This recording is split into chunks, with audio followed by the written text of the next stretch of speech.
Hello, everybody. Welcome to another Top 10 edition of Magic Mics, proudly sponsored by our Patreon supporters and CoolStuffInc.com, where you can find cool stuff in stock every day, and our co-sponsor, CardPorter.com, offering the best inventory prices and delivery of cards for Magic Online. I'm Evan Irwin, and we get started each week by saying hello to my two co-hosts, Aaron Campbell. Hello, everybody. Reuben Bressler. Good afternoon. How's everybody doing? We have a new shooting schedule. It's a wonderful Sunday afternoon. I've got the sun on my face so that I don't look quite as deathly. I'm still pretty pale, but you can see the sun shining through and making some shadows. So, you know. It's funny because when Evan was talking about how many hours, I just kept hearing that Rent song, 5,600 minutes. Yep. I think it's 25,600. Yeah, it's some number. It's a big number of every minute of the year. Got it. Yeah. That said, we also begin with our choice of the top comment from last week in a segment we call Honorable Mention, where Reuben will tell us who was the most eloquent, letting us know what card we did not choose as one of our top 10 mono blue humans. Reuben? I didn't want to out myself as a huge theater nerd, but it is 525,600 minutes. Wow. Okay. However, this week's winner, there was one big omission. Oh, yeah. And we were called out a couple of times, but I think Nimble Roo puts it best here when they write, "For shame, you play this game for years, decades even, and dedicate your life careers towards this game, and yet no mention of our Lord and Savior, Richard Garfield, PhD. One of the most powerful cards printed and fun. One of my favorite drafts ever was one I didn't even take part in, watching over the shoulder of a friend as they pack one, pick one, a Richard Garfield, PhD in a Chaos draft at a GP. For the rest of that draft, me and another friend discussed every pick he chose and what possibilities it could lead to." Well, this $380 foil from Unhinged... It's crazy. Is 2 blue, 3 generic mana for a 2/2 rare human designer, a legendary human designer, of course. You may play cards as though they were other cards of your choice with the same mana cost. You can't choose the same card twice. Yep. Basically mental magic. The magic card, which is great. Yeah, which is absolutely fantastic. And certainly felt like, oh man, we missed it. We should have mentioned the creator of the game. What's does he have power and toughness? 2/2, yeah. 2/2, okay. Yep. So, 5 mana, 2/2. Get him back with a Revel Arc. There you go. Get creative with it. Let's make it happen. Well, Nimble Roo, thank you very much for being part of the show. Congratulations. Please contact Aaron on social media before she blocks you on all of them. Get a few blocks I have to say, somebody contacted me on Facebook yesterday morning, and it was the most polite, good morning, Miss Campbell, or something like that, and just complete sentences, punctuation was on point. I was like, oh wow. Normally it's where's my this person was just greetings, it is a pleasure to enjoy your experience. I beseech the Queen to allow me to a few you words. Speaking of the Queen, one of our amazing listeners, Nathan, sent me a foil etched Queen Marchesa. Oh my you guys goodness! Can see this. I've actually had a number of people offer to send me these, but Nathan got there first, and I love it. Thank you so much. That matches my Archelos. Hey, what's Evan going to get? The Bruce Thrall? I need whatever makes the most children. What makes kids and tokens and things? Well, you should ask for the one that's the most expensive so you can feed the most children. There you go. Gotta buy a car. Check out the pre-show. That's a good one. Anyway, thanks for being a part of the show, of course, and to CoolStuffInc.com for sponsoring this giveaway. And stay tuned for our top 10 list this week, and maybe you can win next week's free gift certificate, because it's time to talk about Ron Spencer cards. Oof, He's been around a long time. Long time, and just has a very distinct style that, we talk about this often, how there are some artists that, Wizards has moved on in many ways. They don't use Rebecca Gay as much, #Gay Pride. And Ron Spencer's another one that just his style just doesn't really mesh with their current vision, which is a shame, because he's one of my favorite artists. And so this was a huge joy to do. Yeah. He is one of the 25 original Magic the Gathering artists. And I think more recently these days he's been involved with Toy Vault, making designing plush toys. He also worked with White Wolf on the World of Darkness books. Lot of stuff. Yeah, his first card showed up in the Dark, which was kind of neat, and then he got a lot of work in Fallen Empires moving forward. And of course, I think we're definitely going to talk about his Urza Saga stuff, which was really neat at the time. I mean, he also did work on the Player's Handbook, number 2. He illustrated the Draconomicon for Dungeons and Dragons. I mean, it's just all over the place. Absolutely. Yeah. And he did some Hearthstone cards on top of all that. Very cool. And he just feels, there's sort of like almost like a, it's sort of very liquid almost is the way I want to feel about it. The way like he moves with colors and shapes, they're very fluid. Liquid and gruesome. Like they're just, some of his cards are just so ghastly that just but they're still pretty. Like it's not like a Vincent Prost thing where it's like Vincent just gives you straight horror. Right. Yeah. This is, it's like you said, it's horror, but it's so vivid and the colors he uses. And it's a beautiful horror. It's hard to describe. Yeah. And And he also has sort of like a glossy kind of finish to a lot of his cards. The spikes or the oozes are shiny and chrome. And you know you're looking at a Ron Spencer piece when you're looking at it. And there's a little bit of silliness to him. Like it's gruesome, but you doesn't don't take itself too seriously. Right, exactly. It's not like total nightmare fuel.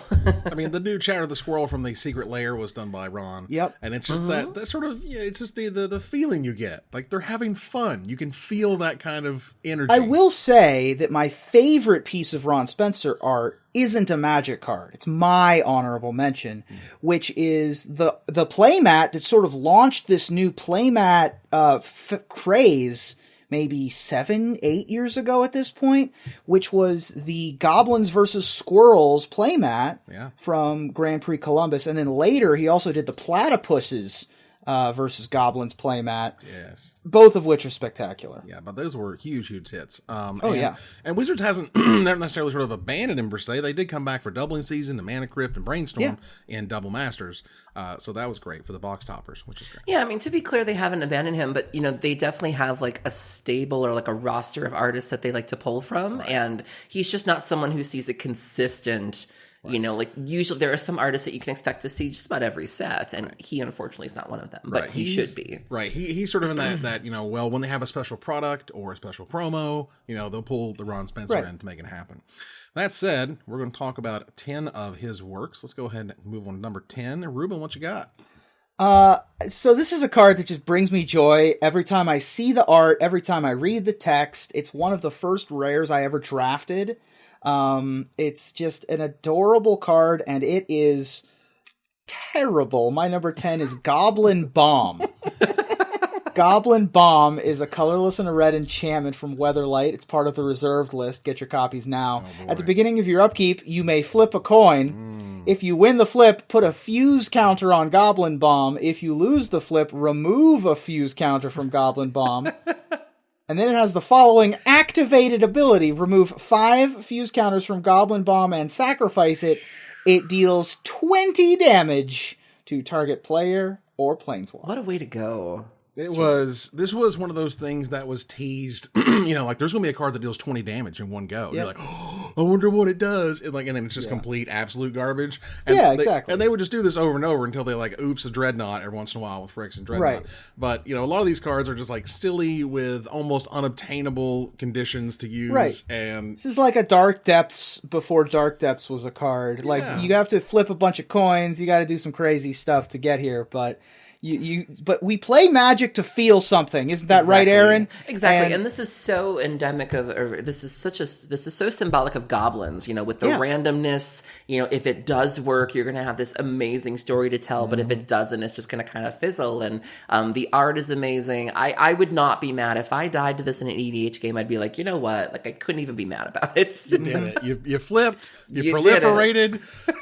Whatever you had to do, man. Congratulations. Yeah. That's awesome. Yeah, this card is really sweet. Mine is higher on someone else's list, and I'm glad for that. Wow. Because it's great. But Aaron, what's your number 10? So if you are somebody who by chance doesn't know who Ron Spencer is, I'm going to start off with a card that will give you an idea of what exactly we're in for. It's definitely not a good card, but it's one of the first cards I think of whenever I hear the name Ron Spencer. My number 10 is Carrion Beetles.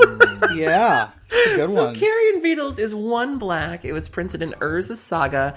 Summon insects, plural, insects. 1 power, 1 toughness, 2 colorless and a black. You can tap it, and you remove from the game up to 3 target cards in 1 graveyard. But this art, it's this horde of beetles. They are on top of a corpse or a head, and the main beetle has plucked somebody's eyeball out, and you get this close-up shot of the empty eye sockets, the beetle like triumphantly holding this dripping eye out. Like, this is Ron Spencer. Yep. I love this so much. The sky is pink, but like an unsettling pink, like a fleshy kind of pink. So you know, like you feel exactly what's happening. Like you get a sense of scope, you get a sense of size, even though it's a close up on these beetles. You can hear this picture. Yeah. And the flavor text is, it's all fun and games until someone loses an eye. The and the squishiness, it's all right there. Also, technically did win a Pro Tour. There were two of these. Well, it was in a limited Pro Tour. But it was two of these were in Steve O'Mahony Schwartz's Pro Tour Los Angeles 1999 winning deck. Wow. Oh, also he had 3 Corrupts and 3 Befouls and a Pestilence in that deck. What? So it wasn't exactly Carrion Beetle's, main, wasn't the main attraction. Pestilence is not a fair limited card, ladies and gentlemen. At common? No. Common. It's absolutely ridiculous. Urza Saga was a bad sealed format. Yeah. Circles of Protection were in there too. That was pretty gross. Yeah. Runes of Protection. Runes of Protection, rather. Yeah, you're right. Yeah. All right. Like I said, mine's higher, so let's move on here to number 9. Reuben, what's your number 9? My number 9 is adorable. It's not what you think of when you think of Ron Spencer. But you look at Bear Cub, and it just makes me happy. It's just happy. Bear Cub is a colorless and a green for a 2/2 from Portal Second Age. And that's what it is. It's a bear. It's a cute little bear. Look, there is, whenever you need to just take a moment and remember what's good in life, you go to the Awe subreddit, okay? The AWW Awe subreddit, and you'll see something just like this. It's just wholesome, and it's good, and it makes you happy. And the flavor text is adorable again. Every little cub has its mother's teeth to guard it. Oh my god! And the mom is in the background, just off screen, saying "Don't you dare, don't you dare chump block with this." Yeah, the bear's like, oh, cute. The mom's like, I will tear your arm off. Yep. I will rip it from your body. Don't look at it. Aaron, what's your number 9? My number 9 is just one of my favorite cards. We talked about how Ron Spencer balances the grisly with a little bit of humor, or, finds a way to not take it so seriously. And so, if you were to tell me that there's a dog which essentially has been flayed to read or to contain a message and have it still be kind of cute and silly, I'm not sure I'd ever believe you. My number 9 is Bingo. Yeah. So Bingo is from Unhinged. It's 1 colorless and a green. It's a creature type hound, 1 power and 1 toughness with trample. Whenever a player casts a spell, you put a chip counter on its converted mana cost. So Bingo, the dog has these numbers flayed into its side. 1 through 1, 2, 3, 4, 5, 6, 7. There's 9 of them, but there's 9, but yet there's 1, no 2... 9. Which is funny. There is a 0. It's weird. It's 0 through 8. Sure. And then Bingo gets +9/+9 for each set of 3 numbers in a row with chip counters on them, just like Bingo. And then the flavor text, of course, says there was a farmer. But you have this really just messed up looking dog that's like, it's that eyeball. Yeah, it's that big eyeball. Drooling. It's obviously seen some stuff. There's some flies. One of them is like creeping into the text box here. But it's just this, it almost looks like a pit bull that's just had numbers like scraped into it. If this were anybody else, they would take it seriously and you would feel bad for this dog. But you just can't help but look at it and be like, oh my god. It's just ridiculous. Yeah. You can hear the R, while looking at it. God. I wish I was around when this came out, because I would have loved. This is another one of those cards that if you killed somebody with Bingo or you died of Bingo, you're like, this is fine. Well, it is his name on it, so exactly. There you go. Well, I can finally get on the list here with my number 9. Wizards has this thing where when you have a certain iconic phrase, counterspell, lightning bolt, stuff like that, there's only so many in the world, right? And one of the only true unique things about a Magic card is its name. Now, they broke that rule with the unsets, but whatever, that's a joke. But in the real Magic, you only get one chance to make the card that is going to be defined as whatever this thing is. And you have clones, for example. Ain't going to be no more clones, just the one clone. Everything's a clone. You know what a clone does. And so when they came around to making Magic 2010, they kind of sort of rebooted everything. And this is very classic fantasy, yada, yada. Well, they kept doing that through Magic 2011. And one of the things they did to make this sort of this immortal phrase make sense, has to look good, has to be the embodiment of what this card's supposed to be. And you look at it and you go, wow, what would a crystal ball be in Magic the Gathering? And like the movement, the way it kind of flows, the way it kind of shines there, the way the card even works is fantastic. But that sort of iconic imagery for that iconic card, you only get one chance to make a crystal ball, and I thought they did a pretty damn good job at illustrating it as well as making it. Absolutely. Oh, yeah. And the ball, your my eyes tend to go straight to to the ball. This but is then not when you the really pre-show look, area. but when you look around here, when you look closer, you see like these bloody melted candles. You see that ominous pink background that Reuben mentioned with the carrion beetles. The bloody candles are beautiful. Like it almost looks like the blood's like floating up towards it. It's like a lava lamp. Yeah. Yeah, and just that beautiful green. They're blue even. I mean, this is just gorgeous. Yeah, foils of this are real nice. So what you want to have for a Commander All-Star like Crystal Ball. Mm-hmm. Yeah, this card can go in any of your decks and stuff. And I just, what does it do? Well, it scries the top. It looks to the future, right? It does. That's awesome. It scries. I love Crystal it. Ball scries. That's what it does. There you go. I love it. Simple, efficient. Let's move on here to number 8. Reuben, what you got? So one thing I really love about Ron Spencer, I just love every goblin that Ron Spencer has ever made. He's really good at it. And because they're angry, they've got these lines in their faces, they've got these bulging eyes, they've got these like weird expressions, but he also maintains the humor in goblins. And nowhere is that more evident than on Goatnapper. Which is an uncommon from Lorwyn. Goatnapper is 2 colorless and a red for a 2/2 goblin rogue. When it enters the battlefield, untap target goat and gain control of it until end of turn. It gains haste until end of turn. If you look at the rules and notes information for Goatnapper, it does indeed say, yes, target goat. Goat is a creature type. Keep that in mind, that each card with a permanent with Changeling is also a goat, as a reminder. Yes, and they haven't brought back Changelings until now, until Kaldheim is going to have them finally. Well, they were in Modern Horizons, but they didn't make much of a splash. They didn't make many. The Untamed Mariner, or whatever that guy was. Right. Yeah. They had some of those, sort of. Well, the idea for Changelings is that it's supposed to fix Tribal, right? And it did fix Tribal. It was fantastic. And then they did a little bit for that set in. You said it was Modern Masters, the original, or Modern Horizons. No, Horizons. Thank you so much. Yeah, but and then they tried to go to Ixalan and say, we don't need Changelings, and you need Changelings. And so this card really takes advantage of that while also being absolutely hilarious at the same time. I love it. Yeah, this is a fun card. You have the Kifkin Shepherd that appears to be going after the Goblin. The Goblin's trying to carry this goat. The goat's just like, has no idea what's going on. The beautiful cloudy, the beautiful day in the background. You can see the gold, which might be like, wheat or crops, implied beneath it. This is just a fun, beautiful piece. I don't know who at Wizards doesn't like Lorwyn, but it's weird to me that it feels like we're going to go back to Kamigawa before we go back to Lorwyn. Yeah, right. Well, you know why? Is because there aren't humans on Lorwyn, and that was like the big detraction story-wise of like, who can we identify? When we went to Lorwyn the first time, we had the Planeswalkers. We were meant to identify with the people that, are shaped like us. Right. And so you could have these fantasy races and see us looking through the eyes of humanoids, watching the goblins and the fairies and the other things in the Fey world. It doesn't really translate the Feywild analog as it does in D&D. And so I really hope they do try it again, but it is very difficult to have a first-person perspective story told about Fey realms like Lorwyn and Morningtide and Shadowmoor and Eventide. They also tried so hard to distance Eldraine from Lorwyn. Because I remember when the Eldraine previews first came out, people got wind of like, it's a fairy set, or there will be fairies in the set, which immediately made people think, Lorwyn? And everyone was like very quick to like squash that. Like they didn't even let that sit for a little bit. It was like, nope, no. Absolutely not Lorwyn. Right. Right. 100%. Okay, Yeah. we And get I'm just it. like, Sorry. why? Like, it was almost like it was insulting. Right. Because Eldraine is fairy, Fairy, fairy geez. tales.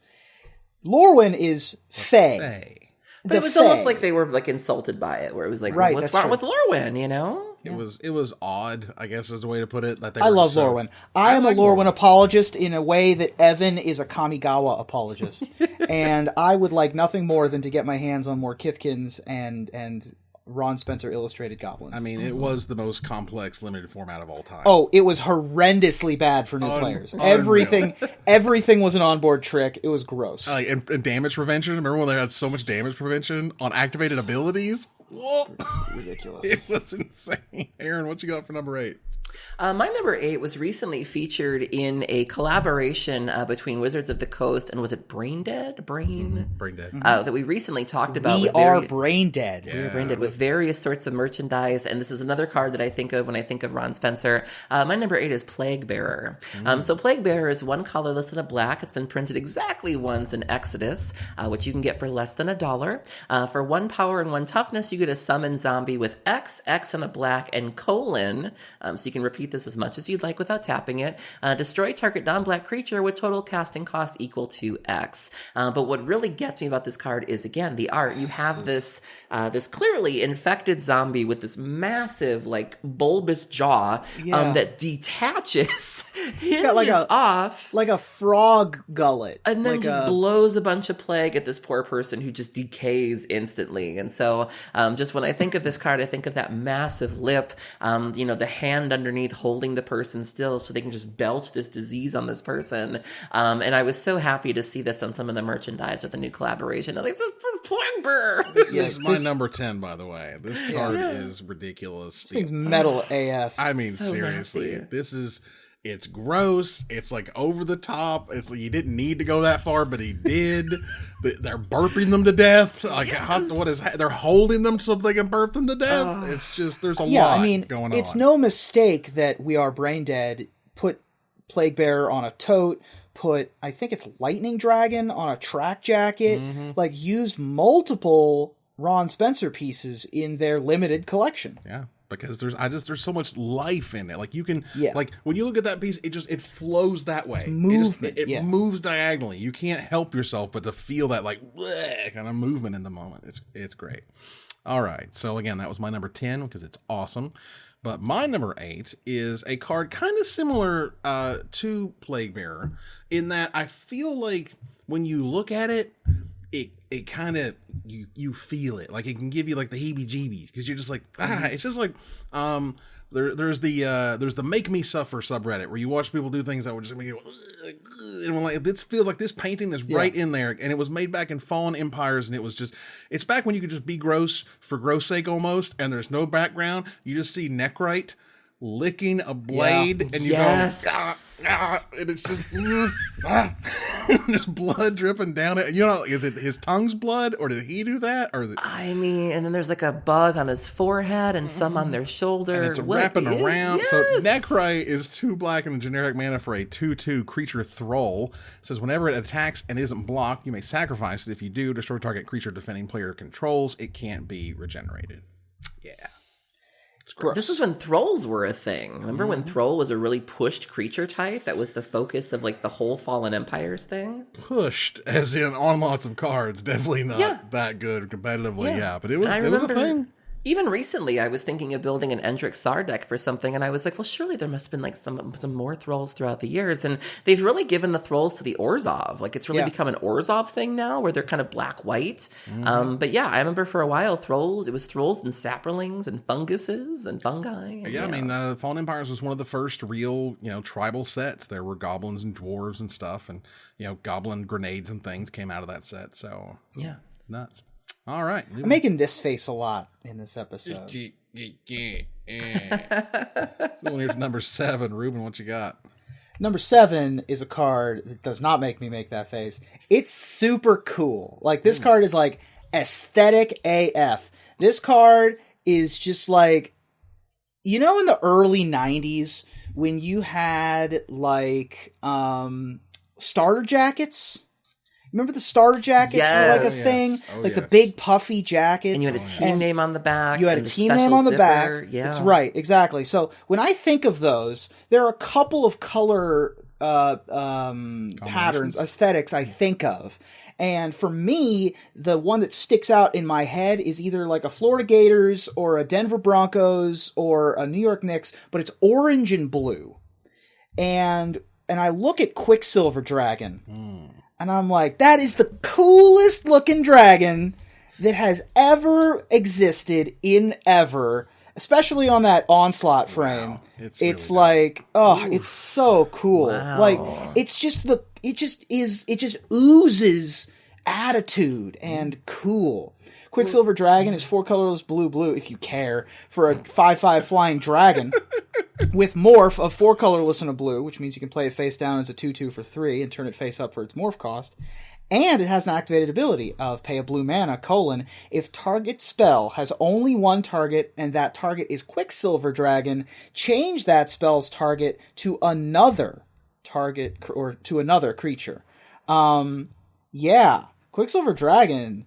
The Dutch angle on the angle, lens. It's the reflections off the water or whatever. The city in the background. Yeah, I mean, it's funny that so you mentioned cool. flowing because this looks like it looks liquid almost. It looks like somebody, kind of like almost like a Terminator type effect. There's like metallic, rainbow, prismatic, so much going on here. And very unlike Ron Spencer, like just this bright, there's no black darkness in here. It's just gorgeous. Someone we don't said get a prismatic ton. skin to him, and it was like, Yeah. no. We don't get range. a ton like this. We get it every once in a while. I think we got it on like Chrome Shell Crab.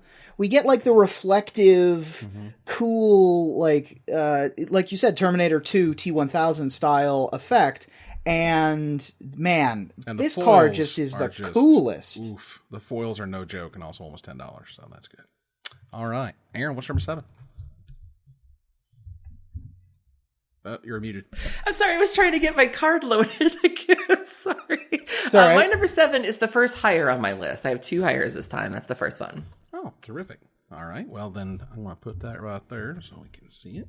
And I have a number 7, which is super duper sweet. It's not ranked as highly as what we may talk about later, but he had a few images for this type of cycle that they did. This was also back in Shadowmoor. I really like a lot of Shadowmoor stuff, where you have sort of an effect that's supposed to be kind of mirrored and or doubled, right? So you have 2 of the same different thing on the same card. Well, he's done a few of those, but the one I liked the most was 2 weird-looking old dudes pouring different-looking, like, cup spaces at each other in Boon Reflection. Yes! Boon Reflection is a white and 4 generic mana for a rare enchantment. It says if you would gain life, you gain twice that much life instead. That's all it does. I love this version, and I actually considered this was on my short list. I love this so much. If you have like the kind of deranged Kipkin on the left, and then you have like the more solid one on the right. I love this so much. Yeah, which golds. one's the crazy one? Which one's not the crazy one? Right. Well, the left Mark? one's just kind of like, and then like you have the silver and the gold and the way that this is beautiful. Yeah, the entire reflection cycle Yes. is hilarious in its execution, and I also want to point out the eyes. We've had a couple with Plaguebearer now. We had it with the Thrall. Now Boon Reflection and the Shadowmoor Kithkin in general are pupilless, creepy, milked over eyes, which is exactly dead center Ron Spencer. Yep. You can create these sort of opalescent orbs in skulls that sort of are haunting and simple at the same time. Right. Yeah, they just kind of work, to make you like kind of be creeped out, sort of. But again, just the looks on their faces are just freaky, and they're like, are they mad? Or like, are they angrily pouring it out? Beautiful. Like, I think this crazy. also just this says something about the range of Ron Spencer when because Vincent Prose, as much as I love him, or even just other artists, sometimes an artist finds their wheelhouse and it's very hard for them to stray from it. Like, we are seeing so much range in Ron Spencer where, yes, he can give you a bug plucking an eyeball out, but he can also just give you a couple Kithkin and beautiful hues of golds and yellows, and the way that he creates this prismatic metallic dragon, like just seeing him, try new things and elevate his game is just the reason why he's one of the greats to me. Absolutely. Let's move on here to number 6. Mine is higher on someone else's list, and that's okay, because it's dope. But, Aaron, do you have a number 6? Well, I share mine with Reuben. I know. It sounds Of like. all the cards that Ron Spencer has illustrated, we share a number 6. We do. This is I've said it before, but the Tempest and the Weatherlight crew is one of my favorite storylines in Magic. And this is a very pivotal moment where Grevin Ilvek just famously throws Vati off the ship. Sometimes he's played as a legacy sideboard card to deal with things like Merit Lage. Our number 6 is Diabolic Edict. Wow. Yeah. Go ahead and pull yourself up the magazine insert version where they lightened up the art, the original version of Diabolic Edict. Its target player sacrifices a creature for a colorless and a black instant.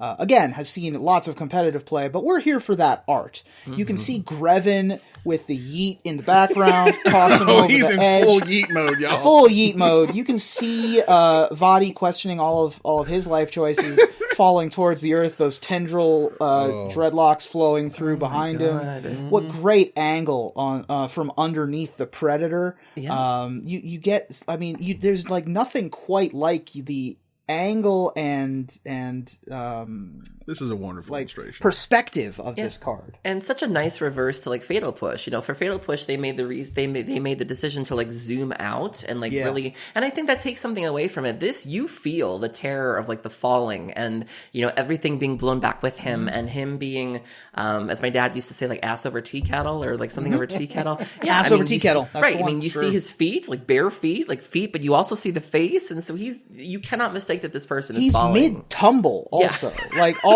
he's got arms akimbo. It's not good. It's not good for Ovati. No. This is a good example of like, what does sheer terror look like? And it's right here on this guy's face. Amazing.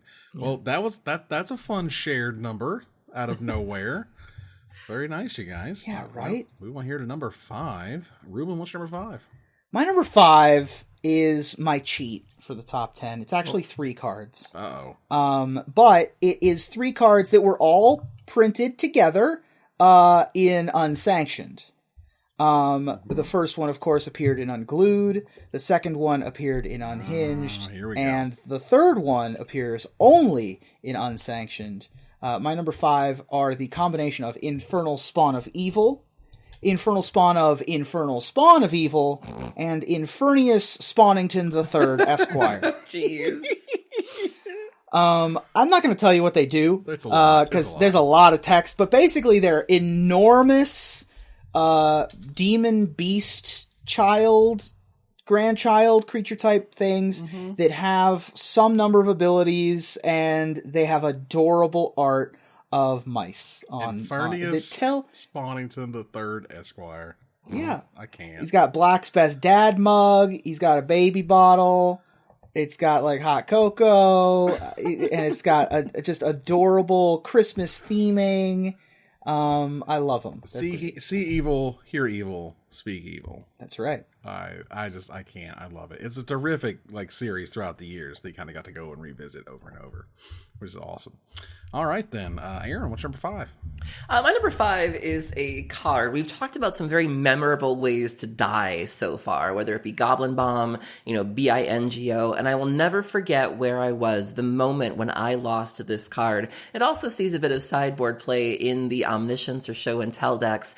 You guys love Lorwyn. I'm going to take you back to Lorwyn. My number 5 is Release the Ants. Nice. So Release the Ants, girl. Release the Ants is 1 colorless and a red. It was an instant from Morningtide. It says Release the Ants deals 1 damage to target creature or player, clash with an opponent. If you win, return Release the Ants to its owner's hand. So each clashing player reveals the top card of their library, then puts that card on the top or bottom. A player wins if his or her card has a higher converted mana cost. So if you are playing against the Show and Tell decks, if they happen to have a way to deal with Emrakul, you can also just win with this. And so what happens is, using your brainstorms, using your ponders, you want to get Omniscience into play, and then you either want to wish for this as one of your cunning wish targets, or you just happen to have this, and then you make sure Emrakul is a top card in your library. And what costs more than Emrakul? Nothing. And so you're just going to whoop 1 damage, whoop 1 damage, whoop 1 damage, and they just die. You eat them until they die. And This there's is just literally no the feeling. main win condition in Omni Show. Yeah.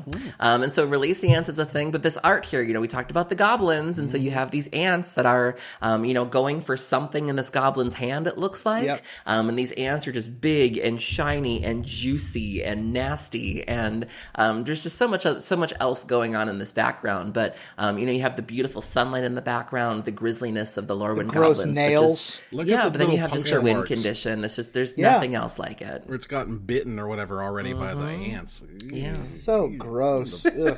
The cracked nail. Yeah, if you had, Yeah. I remember the first time I was typing up a deck list. I think had a release the ants in the sideboard, and I was like, "What is happening in my life where omniscience enter the infinite? The best thing we can come up with is release the ants." There was like a moment. I think that it was between us, Evan. It was like me, you, and like Glenn Jones and whoever else happened to be in the office that day, and we were like, "What is happening in Legacy? What is like what? Why? It was why? the first why? of many. What in the hell is going on with Legacy? Yeah, moments. every once in a while. Yeah, something just get weird a out of good one. nowhere. I wish I liked Clash better. I really hated the Clash mechanic. Yeah, it's not good. It's a lot. Even in don't. Commander, it takes a lot for me to have to put a Clash card in my deck. Right, because you're never usually going to get what you want, or if you do, sometimes you don't get it the way you want it because of whatever, blah, blah, blah, blah, blah. It's a hot mess. So, Release the Ants was Aaron's. Here's my number 5. As I was discussing earlier, there is definitely times when Wizards will kind of call back to something and be like, yo, Ron, need you, bro, come in here.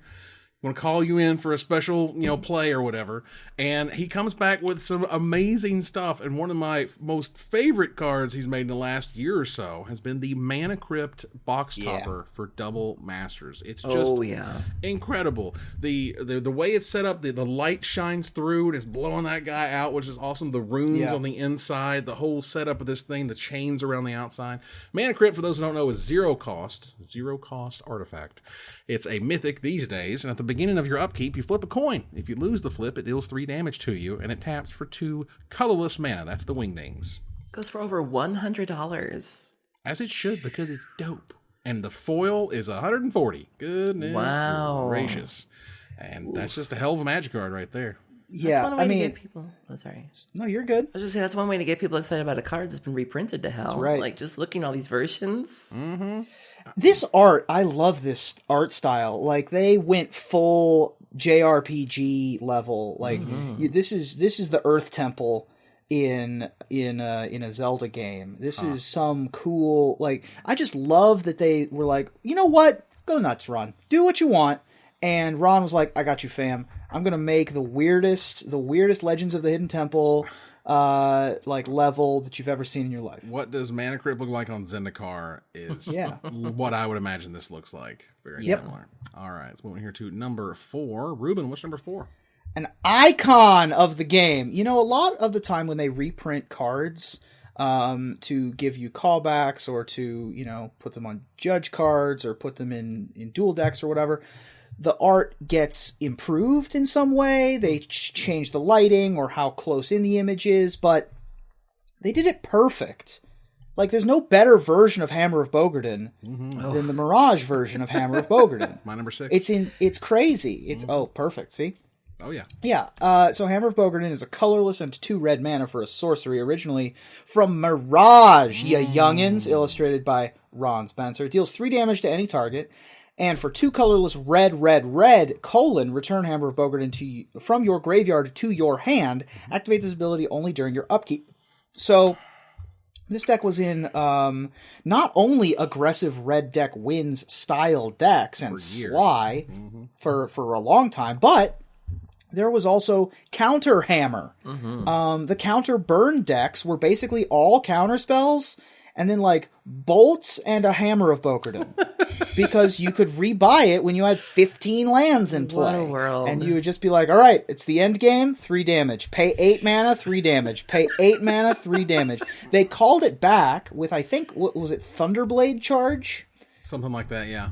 Yeah, Thunderblade Charge sounds about right. Yeah, Thunderblade Charge or something along those lines. Thunderblade Charge from Future Sight. That's right. Yeah, from Future Sight, which was very similar Yes. to Hammer of Bogarden. Same costs, same effects, except for that it had to work with combat. Right. Your creatures had to deal combat damage to a player before you could pay it to get it back, Right. which was... But yeah, the art is just indelible. That hammer, the dude, the chains, the hair. The hair! I mean... I can't. Everything. This was, and like I said, this was my number 6. This was iconic. Like when I got into Magic, my first set, my first set release was Alliances, sure, but Mirage was the first big set I got to see released, and I got to go to the pre-release, and I got to see the whole format shake up, and I got to see all the spoilers as they came out, and like people were losing their minds over this card. They were like, "Oh my god, I can't wait to play with this thing," and it was just as good as advertised. It was a fantastic card in a whole bunch of different decks. It was sweet for years and years and years. It's gotten kind of passed by in rate certainly over the years, but regardless. 3 mana for 3 damage is still a thing these days. Oh yeah, I remember when this was a card that everybody wanted. Mm-hmm. And it's interesting that you say it's definitely a test here. If you say Bogarden or do you say Bogardan? Bogarden. Yeah. Bogarden, Bogardan, Bogardan. It's not Bogarden, it's Bogardan. Oh, Bogardan. Aaron, what's your number 4? My number 4 is the last hire on my list. Okay, I'll take it. Well, my number 4, we have casually mentioned earlier. Ron Spencer is amazing at creating very iconic images and images that Wizards has recognized as iconic, has taken and ran with. So you can say, what is a badass thing that look like for this, or what is a badass this type of creature, or what is a funny goblin thing, or whatever. He's got all of that range to make something that you can go, wow, I want to slap that on shirts and posters and binders and all sorts of cool stuff. And they certainly did the moment they saw Lightning Dragon. Lightning Dragon from Urzas Saga, as we mentioned, now being put on things even in 2020. It's 2 red, 2 generic mana for a 4/4 rare creature dragon. It has flying and echo of 2 red and 2 generic mana at the beginning of your upkeep. If this came under your control since the beginning of your last upkeep, you sacrifice it unless you pay its echo cost. And it has fire breathing, aka 1 red : it gets +1/+0 until end of turn. It's metal AF. I mean, the Vintage Masters version where they brighten everything up, I really like the update nice. To the color of that one. Not that the original Urzas Saga and the original foil Urzas Saga promo that you got at the pre-release, one of the first foils ever. That's right. Not that they aren't great, but they're a little dark for my liking, for something that is as active and frenetic as this art. Yeah, I think you don't realize how dark it is until you see that Vintage Masters version. And you go, oh, yeah. whoa. Yeah, I mean, there's so much going on here that I love. I love the clouds. I love that the way that the clouds are spinning. There's obviously a storm brewing, lightning being an important thing here. It looks like the lightning is sort of congregating in its tail, like its tail's forming around the lightning. That beautiful metallic, the teeth, I keep going straight to the teeth here. Just a beautiful card. Yeah, he makes great teeth, as it were. Yeah. Very scary, horrific, but great teeth. Yeah. Let's move on here to number 3. Again, in a weird world of all the Ron Spencer cards in all the world, I share my number 3 with someone. It's me! Is you? Yes! Oh, it is! Well, tell them about our number 3. So this is another card that was also featured in that, Brain Dead collaboration here, which is, nice because when you think of therapy, you think of, kind of unloading your brain or retooling your brain or just getting yourself into a better place. But I don't know many people who can say that they're in a better place after they've been hit by our number 3, which is Cabal Therapy. Cabal Therapy is 1 black mana for an uncommon sorcery, originally from Judgment. It says, choose a non-land card name. Target player reveals their hand and discards all cards with that name, and it has flashback of sacrifice a creature. You may cast this from your graveyard for its flashback cost, then you exile it. And let me tell you, naming the therapy the right way was it's a huge skill tester. Yeah. It's almost like a brainstorm. Like there have been articles and columns written about, how to maximize Cabal Therapy. The joy of hitting what's called a blind therapy, where you have no idea what you're up against, but you're like, here's what I care about. And just hitting multiples feels good. They attempted to give us something similar in Cabal Therapist or Cabal Therapist in Modern Horizons, which never really went anywhere. But I mean, there's just nothing else like this. And being able to flash it back, obviously something in the Nick Fit decks or the Academy Rector decks. If you have a creature that needs to die on your time schedule, there's nothing better than just going whoop Obviously, a staple of Dredge or Hogak decks, pairing it with Bridge from Below is a really great way to get value out of it. You can also therapy yourself, which I've done plenty of times. But just this iconic artwork of the creature with this bulbous orange head, just doing the zappiness. There's just nothing else. Like, I wanted the tote bag so bad. I think if anything else, Ron Spencer has done so much for the Phyrexians and making the Phyrexians cool and making them dangerous and making them scary and making them, I don't know, like you couldn't get away from them. You know what I mean? Like they're all encompassing because this creature is getting this person's down. Well, the Cabal, I think, was more the Patriarch. That was a different setting, Well, it was different in sort of the world, but he's also done Phyrexian work in this manner. It's very scary, it's very creepy, and like he's very good at doing alien villains. Even that lightning dragon we just talked about, that's less humanoid than we see most dragons. That's very monster-like. You look at Cabal Therapy, and there is no mistaking that there is something like Geiger Lovecraft-esque happening here with something that is in no way humanity. And there is no face, there is no name, there is no identity. There are these there's appendages chains, question mark, that are like maybe also veins. Hooks? It's a hot mess of scary is what it is. And the card itself, I mean, you can't say too many good things about Cabal Therapy. Been in cubes for years. Like, there's nothing better than that sick blind therapy hit when you just go, I don't know, chase the Mind Sculptor, and they just have it, and they lose it. It's absolutely fantastic. All right, let's go here to Reuben's number 3. What you got? My number 3 is the only higher on my list. Well, 2 sames and a higher for number 3. That's a heck of a thing. Let's go here to number 2. Aaron, what's your number 2? My number 2, I've said before that I play Magic to feel something, and I will never forget the first time I ever got to cast my number 2, because it just feels amazing. It's Abandoned Legacy. Restricted and vintage, and I need no excuse to cast this. Like, if you give me a deck list and it has this card, I'm just like, I'm with you, coach. My number 2 is Mind's Desire. Storm and Walmart. Oh my God, Storm and Walmart. So Mind's Desire was originally printed in Scourge. It's 4 colorless and 2 blue for a sorcery. Shuffle your library, then remove the top card of your library from the game. Until end of turn, you may play it as though it were in your hand without paying its mana cost. And it has Storm. So if if you're storming, sometimes you have this really bad habit where you're storming, but you don't necessarily have your win condition. I am notorious for this of, I have Storm count 20, I have 37 mana, and nothing to do with it. Well, if you have Mind's Desire, that's a really great way to get around that, because you can often find exactly what you need, as I have done many times before. But you have just this sort of random art by Ron Spencer with, it looks like it might be in the air or underwater. There's just so much going on here, but just the effect of just feeling of resolving a Mind's Desire or multiple Mind's Desire and just hoping to God to find what you need, just feels amazing. Tends to see play only in Vintage Storm right now, because that's really the only place you can play it unless you got your deck from Walmart. But it just feels amazing. They put this in Walmart. What? How? Well, they wanted the kids to feel something. They certainly wanted the kids did. to feel something. It's fine. The art to me looks like the kaiju portal from Pacific Rim, and there's just stuff pouring out of it, or the planner bridge. Oh, that's a woman. There's a siren. That's a siren coming out of it, and there's a rabid squirrel, and there's a cephalid coming out. Whatever your mind desires is coming out of the portal, and it's also similar to the invasion portal in Avengers, the first Avengers movie. Just whatever you can imagine, it comes out. Yeah. Storm is literally it's called the Storm Scale because it's the worst mechanic ever.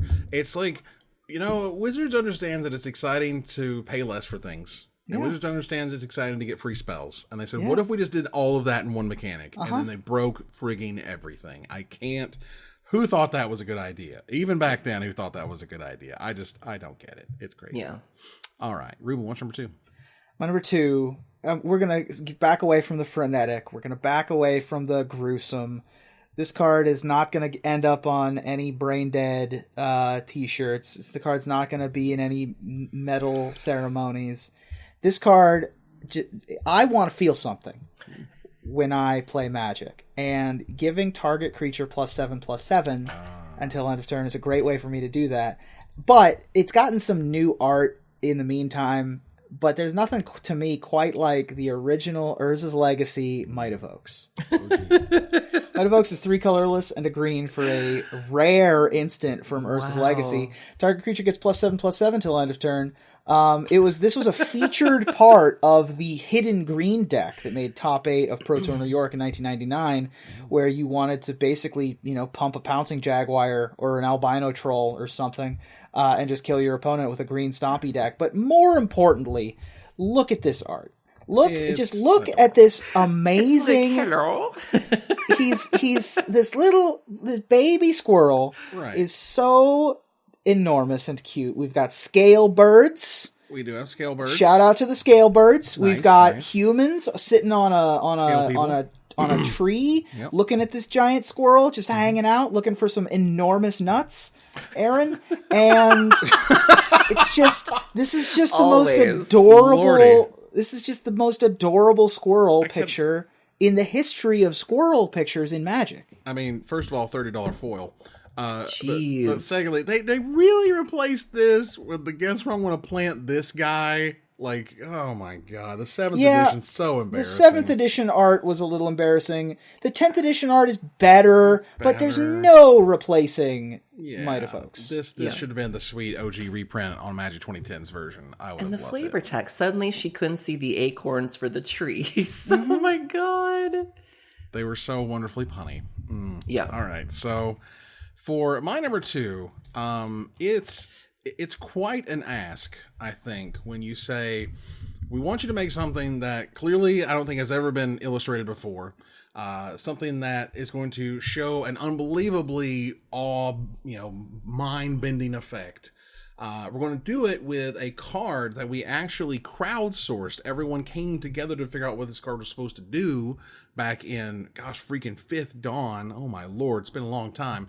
But I do remember, at one point in time, we all went through the long process of creating and then showcasing the artwork itself. Yep. Crucible of Worlds. This is my number 3. This is one of the most... my number 4. Oh, nice. So 4, 3, and then number 2 here, because this is like the most epic hourglass that's ever been made of all hourglasses. Is that what it is? I spent years, I was going, is this a Petri dish? Is this what exactly It's an is going on? hourglass. It's an hourglass funneling down the top there. Crucible of Worlds is 3 generic mana for a rare artifact. Very simple. You may play land cards from your graveyard. The end. Yep. And that's a $40 card right there. That's what it does. Oh, jeepers. And it's been put on other cards, but nothing will replace how Crucible of Worlds came about, even with that, the community sort of built it. Yeah. Voted on the type, voted on the rarity. Voted on the ability. Goes all the way back to vintage, is a staple in the shop stacks, because if you can loop Wastelands eventually, or even Strip Mines, your opponent's just not really playing Magic anymore. And so this is a really great way, or even just to prevent yourself. If you're on the receiving end of Wastelands, you want to make sure that you can get them back. And so putting this on a Ramanop Excavator, that's like a $10, $20 card now. Did you know that? I mean, What? It's crazy. Yeah. That's ridiculous. You take it where you can get it now. There's sort of, there's different sort of bellwethers when you make a cube and you say, are you okay with Strip Mine and Crucible of Worlds living in the same cube? You have to be okay with that interaction, because it will happen at some point. It will happen. And it will screw someone's day completely over. And this is an hourglass. You can see the sort of fallow, fallen trees or something falling down in a stream into the new world of this Crucible. Yeah, so the old stuff is dead up top, and the new stuff. I do apologize. It looks like Ramanop Excavator got reprinted in Commander Legends, so it's down to about $5 now. Oh, okay. So, thank give goodness. it time. Give it time. But it's a good effect, yeah. Very nice. All right, so that was Reuben's number 3 and your number 4. Very cool. Move on here to our number 1. Not super surprised that I share my number 1 with someone. Could it be Miss Aaron? I mean, if we're here to play broken things and we're here to feel something, I mean, this is another one of those cards that you just have to experience. I mean, it doesn't feel very good to be on the receiving end, but if you're on the end in control of this card, I mean, there's just nothing else like it. We've had a couple imitations. They've given us a Magus version of this, and, Underworld Breach does a reasonable impression, and we also have Past in Flames, but, restricted in Vintage, banned in Legacy. It is Commander legal somehow, which I find kind of hilarious, but there's just nothing else like this. Goes for $160. It's been reprinted, or Actually, no. So it was an It's Urzas on the reserve Saga. list.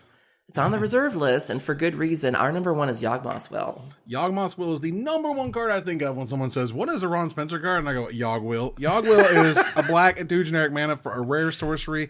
It says, until end of turn, you may play lands and cast spells from your graveyard. If a card will be put in your graveyard from anywhere this turn, exile that card instead. They thought this thing was fair in a world with Dark Ritual, for God's sake. Like, Yeah, because Past in Flames, you're restricted to instants and sorceries. If you're playing Underworld Breach, you got to pay for those things. But this is everything. This is lands. This is artifacts. Obviously, if you're playing with Black Lotus, that's what you want to be doing. And just, no real restrictions on this, other than the fact that the cards get removed. For a long time, this is what people thought Yawgmoth was, because we didn't actually see Yawgmoth. Right. And so people just assumed that this was it. But apparently this is just an acolyte of him or whatever. But, you just have the beauty of this creature, this person, rummaging through these ashes to find things. And you have the smoke and you have the dirt underneath it, and you have the background, and just this is beautiful and terrible and powerful and just an amazing card. it's just got such incredible motion. Yeah. As we discussed. I actually don't. I mean, you can tell that there's something moving. It's got the Dutch angle. It's got the gross appendages. What is the face? Where is the collarbone of whatever this I is? think it's got a skull attached to its face, is what it's kind of got there. They're kind of melded on the left side of its head. It's Good crazy. It's Absolutely insane. ridiculous. I also like the Vintage Masters update to the color. The purple and the orange in the background are much more vibrant. You have that boneyard sort of flavor that you had in the Carrion Feeder art, for example, that we get every once in a while with Ron Spencer. Really just emotion pouring out of this card. Yeah, there's a lot of sort of muted colors when you look at those different types of color treatments that they've done over the years. And of course, this was on the reserve list, and Wizards tried to sneak under that with Judge foils for a while, and they got busted, and they don't do that anymore. But there was one made, and it's $350 freaking dollars. So. Also, shout out to Megram Jar. Just saying that that's a deck that existed at one point. Is stupid. This is an excellent card to say, like, this card needed to exist so you would know how stupid it is. So you would know never to make anything like it that would do exactly this in the future. Sure, But then they did. You get close, but you don't do just Right. raw You Yogg don't Will. actually just do Yogg Will. You just don't do Yogg Will. That's nuts. Reuben, what's number 1? We started this show talking about the Queen. We talked about Reuben, Queen thank Marchesa. you. It's so sweet. Well, we also talked about Miss Campbell, if you're nasty. But we were talking about the Queen and hailing on the top of the mountain, the most epic, the craziest, the biggest that you can do. And for my money, there is nothing bigger, splashier, crazier, more expensive, $211. I didn't know that. For the Stronghold version of Sliver Queen. All hail the Sliver Queen, part of the reserve list, of course. Yep. This is from Stronghold. Sliver Queen costs Wooburg, a white, a blue, a black, a red, and a green mana for legendary creature Sliver. She is a 7/7. And if you pay 2 colorless mana, you can get a 1/1 Sliver. Her children are ever a part of her. Yeah. This deck almost won a Pro, or this card almost won a Pro Tour as part of Rolf Levy's 5-color green deck at Pro Tour Chicago, which was ultimately won by Bob Marr. And this was like the big thing you got in the late game, because it was a mana sink, it was a 7/7, you had Birds of Paradise and all your dual lands, so it wasn't tough to cast. I remember giving one of these to a friend of mine as a birthday present when I was in middle school. They were about $5, I think, maybe 10. Right. Yeah. Back I remember keeping mine, this was my number 7. I remember keeping mine in like just a little plastic case, kind of something similar to this, nothing too crazy. I knew that it was worth something, but obviously it wasn't worth $211 back then. But yeah, I had a Sliver Queen deck, and I was just a casual deck, and I had my muscle slivers, and I had my, all my sorts of slivers there, and I would just play it in the basement with my friends, and I just thought it was the coolest thing, and just that iconic character, I think of the meat hooks. I think of the hooks and how shiny they are, and this character and how she just makes slivers, and it's just an amazing, amazing card. Yeah, I think that super sweet. I think that the Commander's Arsenal oversized Sliver Queen is really a excellent color update. I would like to have a foil similar to this if they ever printed Sliver Queen in foil. But if you want to have Sliver Queen as your commander, there is a Commander's Arsenal oversized version. And what an interesting choice to kind of give you almost like an underview. Like you get to see, if I'm understanding this correctly, you're looking at like underneath her a little bit. Yes. Like that's her chin or like her undercarriage Yes. there. And so that's a really neat choice because you could have done like a profile or you could have done like a top view or you could have, but just to see this, like just to see all of that kind of, put And out have there like is the really sliver cool. blades coming at you. Yeah, and you have the That's spikes really at the cool. bottom. You have the stalactite slivers on the top. I mean, there's just a lot going on here, but just beautiful and regal too. Yes. And this was a big character in the story arc. You can also look at another Ron Spencer piece, Change of Heart, which was a common in Stronghold, where Karn goes to parlay with the Sliver Queen and get another view of her in her chamber. The Sliver Queen was a big major piece of the Stronghold storyline because they went through the Sliver underworld, essentially, through the Hive in the Furnace of Wrath to get to Volrath to try to rescue Cisse. And so the Slivers were ever a part of the story. That's pretty cool. Yeah, and this is one of those cards that I love it when there's an online version to let you show what it probably would be worth. It was just reprinted all the crap. It's $1.85 on Magic Online. Sure. $1.85. It's fine, whatever. Commander card. But $211, man. This is another one of those. The reserve list is horrible and terrible, and I hate it because we'll never be able to reprint this. I'm just going to have to pay infinite for it, and Yeah. is what it is. But that also is our top 10. Our top 10 Ron Spencer cards. You'll see them on the screen right now if you review. Take a look at my list, Aaron's list, Reuben's top 10, and we want to hear from you about what card we did not talk about. And we'll select our favorite to win a $50 gift certificate to CoolStuffInc.com. But before we go, I want to thank my co-host. Thank you, Aaron. Thank you for having me. Thank you, Reuben. Thank you. All hail the Queen. That's right. Let's move here to our final slide. So I want to thank our sponsor, CoolStuffInc.com, our co-sponsor, CardHoarder.com, my co-host, Aaron Campbell and Reuben Bressler. You guys for watching or listening. I hope you support us at Patreon.com/MagicMikes. Please follow, like, tweet, favorite, share, subscribe to everything social that tells people we exist. Catch us online at Twitch.tv at Magic Mikes, on Twitter at Magic Mikes Cast, our Magic Mike subreddit, and like the Magic Mikes page on Facebook. Or join us here next week, same time, same place, for another episode of Magic Mikes. Good night, everybody.